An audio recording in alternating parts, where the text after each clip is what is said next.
শুল্ক নিয়ে রীতিমতো ঝড় তুলে দিয়েছেন আমেরিকার প্রেসিডেন্ট ডোনাল্ড ট্রাম্প। প্রতিবেশী দেশ থেকে শুরু করে বন্ধুরাষ্ট্র কানাডা, শুল্ক নিয়ে কাউকেই এক চুল ছাড় দেননি তিনি। এ নিয়ে বেশ বিপাকে পড়েছে ইউরোপীয় ইউনিয়ন সহ বেশ কয়েকটি দেশ। আর এরই মধ্যে এবার ট্রাম্প ছুড়ে দিলেন এক কড়া সতর্কবার্তা। নিজের সামাজিক যোগাযোগ মাধ্যম ট্রুথ সোশ্যালে এক নতুন বাণিজ্য যুদ্ধের ইঙ্গিত দিয়েছেন ট্রাম্প।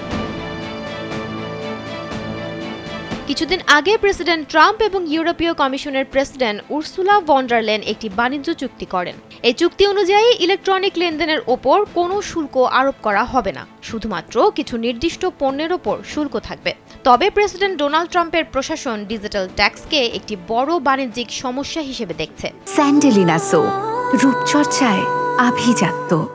আর এ কারণেই ট্রাম্প তার নিজস্ব সোশ্যাল মিডিয়া প্ল্যাটফর্ম ট্রুথ সোশ্যালের এক পোস্টে বলেছেন, আমেরিকান প্রযুক্তি কোম্পানিগুলোর বিরুদ্ধে যদি কোনো ষড়যন্ত্র করা হয় তাহলে তিনি চুপ করে থাকবেন না।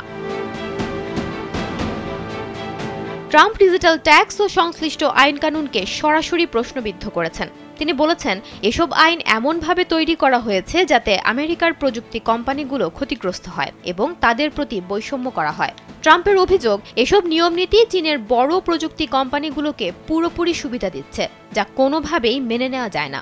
তিনি বলেন, আমেরিকা খুব শীঘ্রই তাদের উন্নত প্রযুক্তি ও সেমিকন্ডাক্টর রপ্তানির ওপর কঠোর নিয়ন্ত্রণ আরোপ করবে। তিনি হুঁশিয়ারি দিয়ে বলেন, যেসব দেশ ডিজিটাল কর বা এ ধরনের বৈষম্যমূলক পদক্ষেপ চালু করবে তারা যদি তা প্রত্যাহার না করে তবে তিনি সেই সব দেশের রপ্তানি পণ্যের ওপর বড় ধরনের শুল্ক বসাবেন।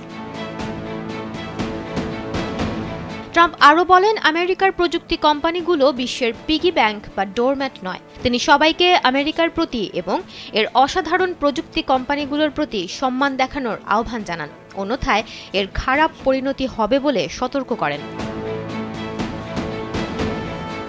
এনডিটিভির একটি প্রতিবেদন অনুসারে ডিজিটাল কর ইতোমধ্যে ট্রাম্প প্রশাসনের বাণিজ্য আলোচনার একটি প্রধান বিতর্কিত বিষয়ে পরিণত হয়েছে।